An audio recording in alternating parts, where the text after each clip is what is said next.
Hello, saucy people of the United States and worldwide. Welcome back to The Sauce. I'm your host, Christian Agamada, and here I am joined by the lovely Eleanor Washington. Eleanor, can you please say hi? Hi, I'm Elinor. I'm 16 and my favorite food is avocados. And I'm sure you like avocados, but I'm sure you love softball even more. Is that correct? Yes, I live and breathe for softball. So, can you tell me more about how you got started with softball? Is there an origin story behind all this?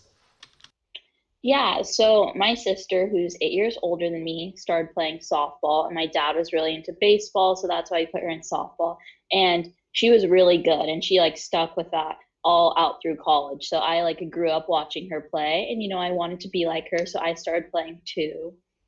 Right, right. So you looked up to her as like a role model, someone you want to compete with, but also be with? Yeah, for sure. Right. And how long have you been playing softball? Since I was 5, Wow. And how old are you now? 16. Okay, so if my basic math skills serve me right, you've been playing softball for 11 years now. That's right. And have you been playing competitively, any rec leagues? So I started playing competitively when I was 9, and before then I played rec. So I've been playing competitive for 7 years now. Right. And tell me what's the difference between rec and competitive? That's if there's any difference at all. There's a really big difference. Competitive is at a much higher level, and you do a lot more traveling, a lot more practicing. You play more often. There's For competitive, you don't really ever get a break. It's like basically year round because you have tryouts in end of July, beginning of August. Then you start playing right away for the fall. Then around end of November, you have December off. Then January, you start playing and conditioning again. And then in the spring, you play with a high school team if you're in high school. And then right after that, you go back into competitive for the summer. And then you have nationals in July and then tryouts. So it's ongoing. It's pretty intense. Right, so you get no breaks along the year, huh? That seems pretty tiring, but is it worth it? Yeah, I would not have it any other way. It makes me so happy. I love being out on the field and being with my teammates. It's something I'm truly passionate about. That's great. That's really awesome. So tell me about these competitions. Where have you traveled to? Because you seem like you do a lot of traveling, a lot of going places for these competitions. One of the first places I went was Fresno. And to let me tell you, I do not like playing in Fresno. It was very hot. I remember it being very, very hot and humid, and that was not ideal. I've also gone to Reno a few times. That's pretty nice. I think it was 2 years ago we went to San Diego, and that was a really fun time. We got to go to the beach and do some team bonding. It was really humid, and I've gone to just LA for some other tournaments. And we were supposed to go to Oregon for a qualifier, but But with everything going on, we're obviously not traveling anywhere or playing in those big tournaments right now. And a few months right. ago, we played in a tournament to qualify for nationals. It's in Oklahoma City, and that's the softball capital of the United States. Why is it the softball capital of the United States? I would not think that is where softball is home? Yeah, I don't really know the exact reason, but the stadium they have in Oklahoma City is it's one of the biggest softball stadiums that holds the most people. It's a really nice field, and that is where they always have the Women's College World Series, which is a big event in the softball community. That's pretty cool. And do you hope to be competing in that women's league when you're older, or explain to me how that works? So there's collegiate softball, and there's Division One, Two, and Three, and then after that, something a lot of people don't know about is there is a professional league. It's called the NPF, National Pro Fast Pitch, and that's not very popular. It's obviously not as popular as the MLB or the NBA, Right, right. but professional league, and some people who still want to continue playing softball after college and are really good go on to play at that level. And I was so excited for the Olympics because they were finally bringing softball back. But now we're gonna have to wait till 2021. Well, we can wait. Good things, we can wait for great things. So Yeah, I am excited for that. I know you're excited for that. But you were talking yeah, to me about collegiate sports, D1, D2. Are you looking to do that in college? yes, for sure. Everything I'm doing right now and playing competitively is to eventually get recruited and go play at a college and play at a high level, hopefully Division One. Hopefully. Well, fingers crossed to you. But can you explain more to me about that process? How do you get recruited? How does this all work? Because I'm not a big sports collegiate person myself, and I sure as hell am not going to be recruited anytime soon. So, can you explain to me how that works? Yeah, so there are certain tournaments that are specifically for recruiting called showcases, and everyone there plays a certain set number of games as opposed to regular tournaments where like you basically play 3 games on Saturday and then like Sunday you play until you lose. So showcases are different. You usually play about like 4 to 5 games that are like scheduled between 2 to 3 days. They're spaced out, and coaches come and they watch you. And there's usually a parent or a coach for each team that has like the sheet of everyone's names and like their schools, their GPAs, and their positions and their numbers. So the coaches know who they're watching and they can kind of get to know what kind of player or student that person is. So Yeah, yeah, that's that makes one way you can sense. get exposure. Another way is camps, and you can go to a camp for the college, and those are usually about a day long, like 8 hours, and you play like scrimmages, and that's a really good way for coaches to see you. Right, right. And I heard that you got invited to a camp this summer or something along those lines. Yes. Well, she said that she'll send me updates for camps because, as of right now, there isn't much going on with a pandemic. Right, right. And we are living through history, but I'm sure you'll be making history one day out of college. So, hopefully, good luck to you. But considering that there really isn't much play, how much do you miss your sport? I miss it so much. Like, as I said, it's like year round. So like that's my normal is like going to softball almost every day. And my teammates are truly my sisters. I feel so comfortable around them. They really are a second family to me. And I miss them so much. And it really hurts my heart that I can't be with them right now.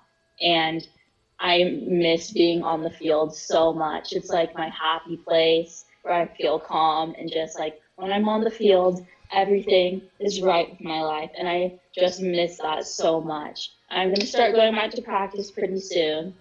But even then, it's not going to be the same because, we still have to take like safety measures and everything. I'm not going to Definitely, be able yeah. to give my teammates high fives or hug them. And we may have to do like split practices where like half the team is at one practice and half the team is at another practice. But I just can't wait to get back because it really is my life. And I feel like something is missing without my sport. Definitely, definitely. And let's talk about your pre-game rituals. How do you prepare yourself for the big game coming up? Well, I listen to hype music so I can, get my energy up and, Nice. feel energized. And I also just like try to calm my mind. And like one thing I always tell myself is like, stay calm. You've done this hundreds of times. Because, like most sports, they say softball is 90% mental and 10% physical. So it's really Right. important that your mind is in the right space and that you're not freaking out or anything and just remaining calm and, just Definitely, yeah. being. That's completely accurate, Pretty much just being able to like know that you're going to succeed, make being confident in yourself will definitely lead you towards the right place, making sure you do all the right plays. Is that correct? Yes, I definitely say the mental game is everything because if you're having an off day, and for example, if you go up to bat and you have like any ounce of doubt in your mind, that's going to mess with you. Because I know that for me, everything can be going right, like all my mechanics and everything could be right. But if I go up there and I think like, oh, I'm not gonna get a hit off of her, or oh, I'm doing so bad right now, I haven't gotten a hit in a while, that really messes me up. And I just have to go up there, be positive, clear my mind. And I feel like personally, I feel like I do my best when I'm just not thinking at all. Just like letting muscle memory do the work and staying calm. And it's just so important to stay positive because like what you think is how you'll perform. So if you have a negative mindset, it's going to show. Right, right. Just keeping that positivity, that morale up in your team will definitely help your team as you move on forward in the tournaments, correct?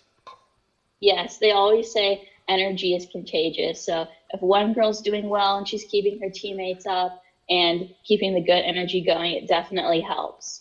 Do you consider yourself to be that one girl, the one that hypes your team up, makes sure everyone keeps on being like, yes, we're gonna win? Is that you?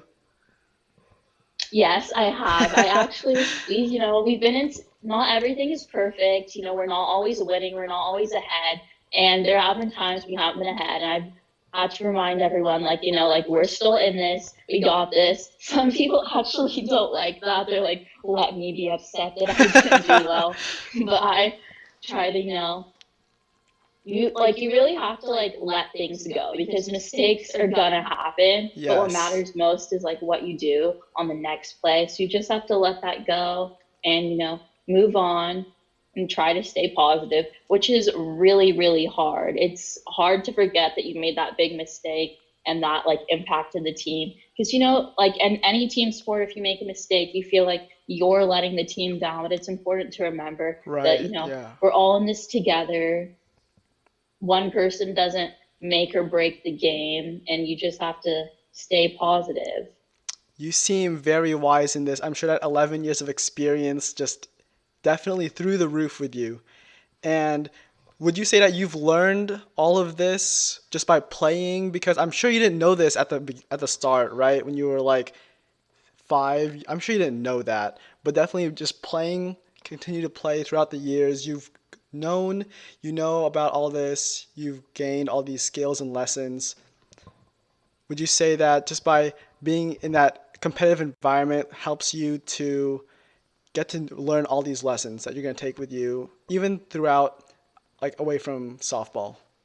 Yes, for sure. I'd say like if I had to pick one thing in life that shaped my character and who I am, it would be softball because it's taught me life lessons like you have to work hard and like some tougher life lessons. Like sometimes you work hard and things just don't pan out how you expected it to be. And one thing I really learned about myself is that I do better and flourish in a positive environment than when I'm like I like play better for coaches that are like encouraging me and using constructive criticism than coaches that are more negative and like purposely trying to tear me down. So it definitely taught me like what kind of player I am and just like as a person, like what kind of things help me succeed in life. Definitely. Well, this is called the sauce for a reason. What is your secret sauce? What is your one tip you can give out to anyone playing that wants to get into softball? What is one tip that'll help you raise your game from what you are right now to the next level? I would say just work hard and motivate yourself. One thing I used to motivate myself that like people often say is that there's always somebody working harder than you. So you just have to make sure you work hard and outwork other people. And you can be born with talent, but like you're not going to be born with heart. That is something you have to work for, and you have to work really hard for that. And if you just dedicate yourself and put in the hours into getting better and really push yourself, things will take care of yourself and take care of itself, and everything will work Definitely. out. Yeah. Have you read the book? I don't know what it is, but it's like 1,000 hours, something, something. I read it back in the day, but do you know what I'm talking about? Like if you put 1,000 I hours, haven't, I have not read that book, but I have heard the phrase the over the if the you like put 1,000, the a ten certain thousand number. hours thing. Yeah, if you Yeah. like you have to like put 10,000 hours of work into something to perfect it. I've Mhm. heard that Do you before. think you've put in your 10,000 hours yet, or do you think that you still have a ways to go? I don't really know like how well my concept of time is, but I definitely know over the years I've put in lots and lots of hours, but still I have a long way to go. I can always be working harder, doing more. Right. And you talked a lot about the mental game, but what do you do? What does one do if their mental isn't in the right place? How can one like reset their whole mindset? I'd say they just have to like take a breath and to just take a second and acknowledge the fact that they can't be perfect all the time and that's okay. Like you're going to make mistakes. That's okay. You're going to go through slumps and that's okay. Happens to everyone. The common phrase is, softball is a game of failure and they say you fail 7 out of 10 times. So you just have to be okay with failure. And I think that's something that took me a long time to understand because I'm just like naturally perfectionist. And my Mm-hmm. worst fear in life is failure and letting others down. And it really took me a long time. Like I wouldn't say until like 1 or 2 years ago, like after playing softball for all these years, I really like understood like it's okay to mess up because you can do better next time. You just have to let it go. Like what the next play is what matters most. How you recover from that failure is more important than the fact that you might have messed up. And one thing that helped me a lot when I was in like I'd say probably like 11 through 12 where I was like really having like a hard time with like my confidence in softball Right. was this book.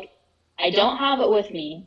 It's at my other house, but it's about like the mental game of hitting in softball and it talks about like things you can tell yourself to remain positive and how you can like deal with like the negativity that you might feel. And that book helped me so much.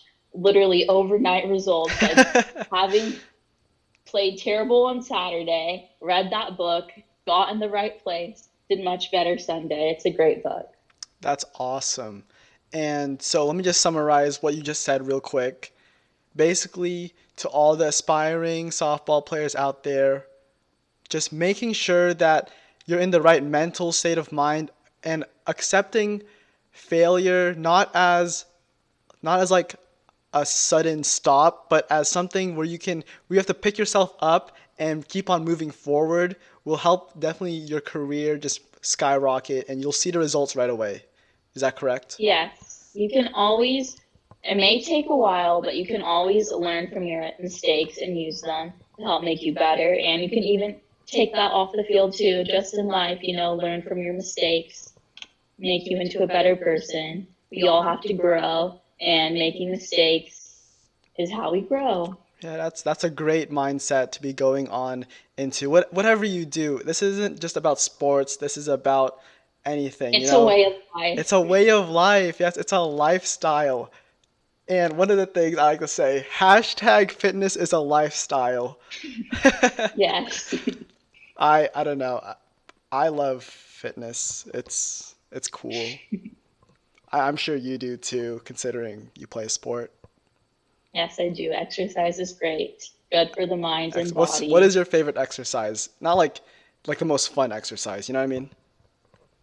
I like cardio, but not, well, other than softball, like that's exercise. And I obviously love that, and that's my favorite. But other than that, I'd say cardio, but not running. I like to do like cardio exercises, How do like you do hit workouts that cardio get but your not heart rate up. like Zumba? Yeah, Like Zumba. that's fun. My mom Zumba's used to do fun. Zumba. I saw one of those like Rocky sticks. Well, I think our time is coming to an end. I just want to thank you so much for appearing on The Sauce, and it has been a pleasure talking to you. I wish you the best, and thank you for sharing so many of your tips, helping out others that may need advice or looking for something more to grow their game. Thank you so much for that, and I wish you the best of luck in your future. Thank you, Eleanor. Thank you so much. Thank you for having me. This was really fun. All right. Well, ladies and gentlemen, that is the end of today. I hope you stay saucy, and I hope that you guys stay safe. Later.